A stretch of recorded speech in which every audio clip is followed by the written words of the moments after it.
Professor announces the return of our final papers. Professor hands me back my work. I flip back to the comments, and all Professor writes is, "Excellent work. Not enough sources referenced." Professor says, "Cite your sources." I have trouble with this one. How do you cite a history that directly affects you, that is you? How do you cite yourself on a paper?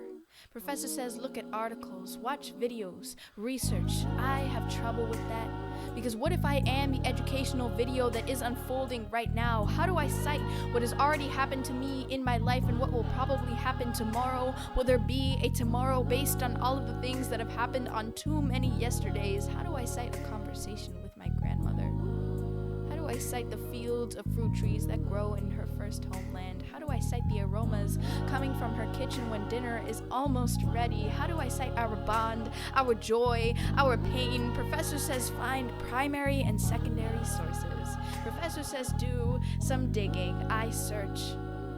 But I have trouble with this, because how do you cite cities that were burnt to the ground? How do you cite piles of ashes? How do you cite marked and unmarked graves in the soil? Professor says do some digging. I dig so many holes in the ground that it begins to look like Swiss cheese, that I begin to look like I am chewed through. I empty myself onto this paper, wrapped up in the leaves I picked from fruit trees growing in humid countries. How do you cite blood on a final paper? How do you cite tears on a final paper? How do you cite joy on a final paper? How do you cite information about what has already been passed down by tongue but not written in a book, on the internet, on someone else's lips? How do you cite something that no one wants you to find? The skeletons hanging in Canada's closet, in America's closet. How can a picture of me in someone else's article paint 1,000 more words than the ones that I am already saying? Professor says do some digging. I take some soil from my garden and place it on Professor's desk the next day.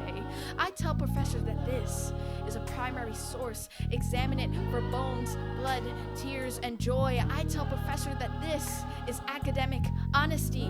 I tell Professor that the secondary sources penned by people looking from the outside in are already included in my paper. News articles, statistics, none of them are news to me. I make this argument to Professor.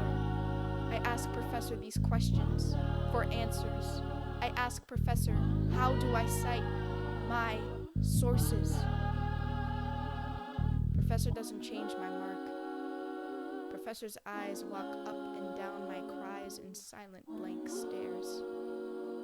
Professor says class dismissed.